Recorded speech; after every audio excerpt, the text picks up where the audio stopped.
All right.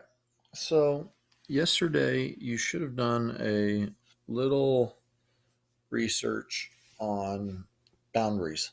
What happens at a boundary? So I'm going to make sure that we just highlight this real quick and talk about how these work, so we'll make sure we're on the same page because it's important for the conversation we'll have next. All right. So a fixed we're going to talk about what happens when a wave encounters a boundary. Now, this is true of uh, any wave. So this can be mechanical, electromagnetic, longitudinal, or transverse. Okay, it is easiest to demonstrate this with transverse, so that's what I will do. But just keep in mind that all all of these wave phenomena we're talking about, all of them apply to all waves. Okay. So there are two types of boundaries. There is a fixed in boundary, all right, and then there's an unfixed boundary. Now, a fixed in boundary is a boundary that the wave cannot pass through.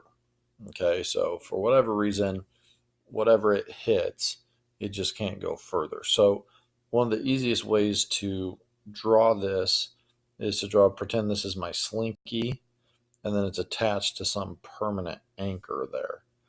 Okay, so if this is my slinky right here, um, it's going to go down here. The slinky wave will not be able to transmit through the anchor, whatever that anchor is.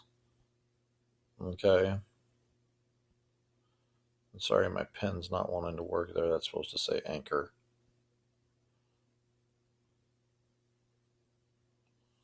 There we go.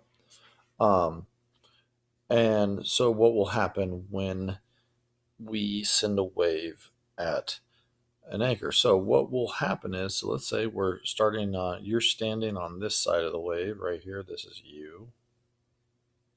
Okay.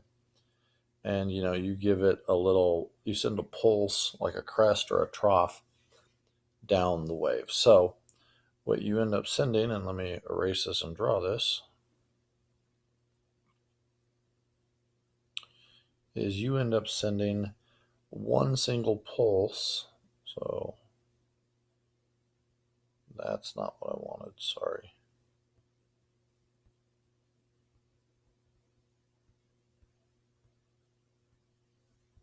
This is what we wanted. You send one pulse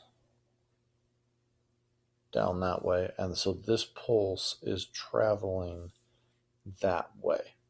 Okay, so when this pulse reaches the anchor, what will happen is that it will reflect backwards with the same amplitude, but in the opposite direction.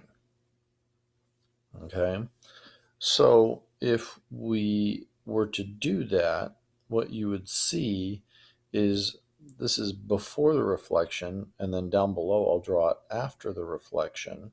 So what it'll do is it'll go down, it'll hit the wall, and it'll bounce back. And so what you'll actually end up with is this, and it will be coming back at you.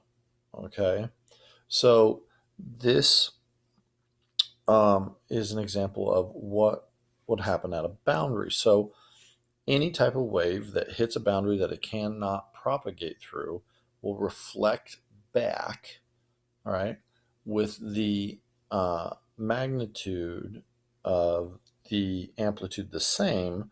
However, the amplitude will be in the opposite direction, so it'll just be on the other side. Okay, this is why when you look in a mirror, all right, um, your right hand is still on the right, even though the mirror images, it appears as though it's the mirror's left hand, if that makes sense.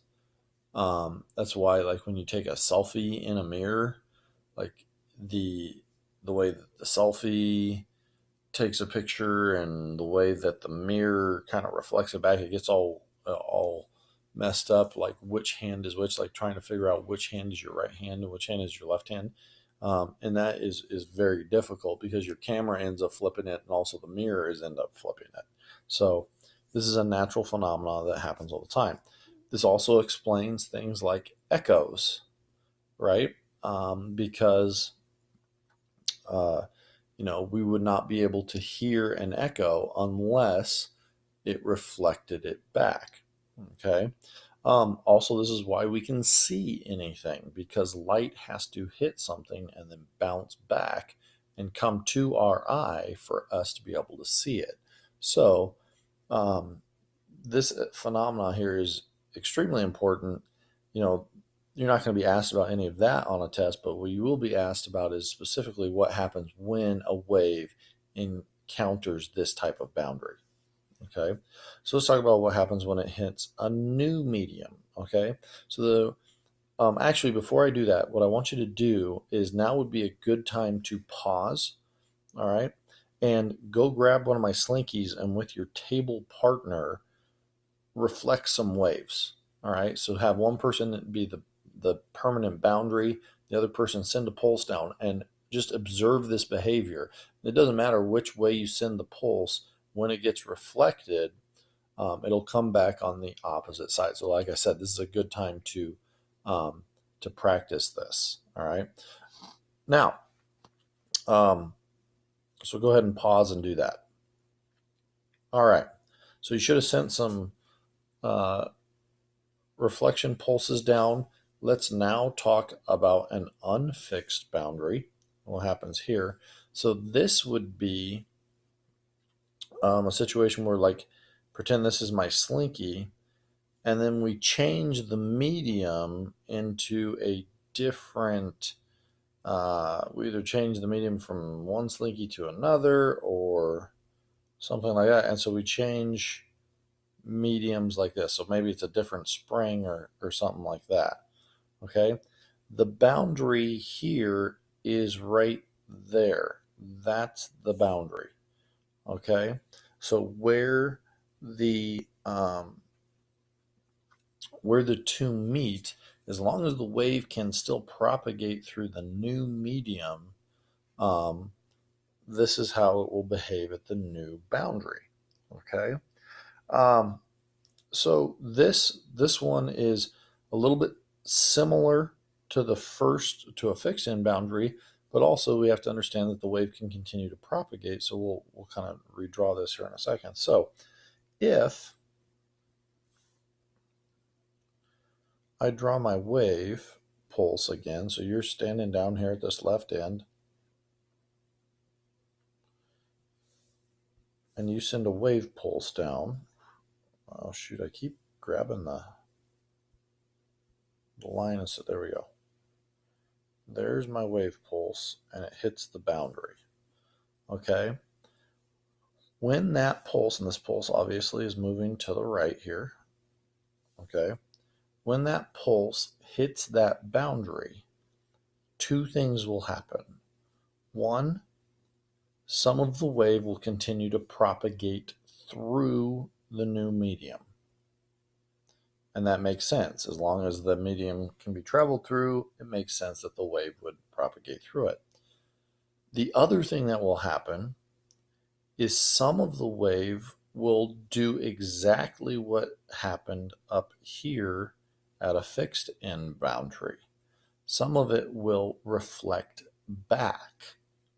Now, remember, the wave is a means to transport energy without transporting mass.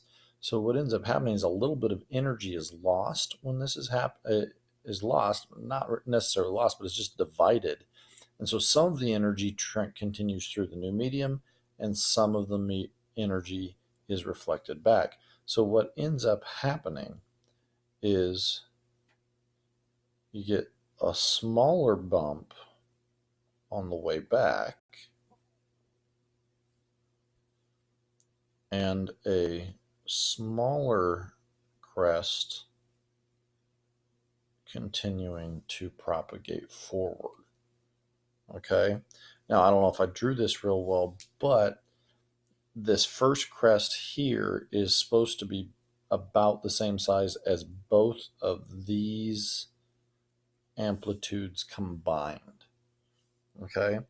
Now, if you want to see this, I have a couple of other springs laying around. If you can figure out a way to attach them to each other, as long as they're a different spring, you can do it that way. What I would recommend is just Google, you know, slinky wave at unfixed boundary and see if you can see how,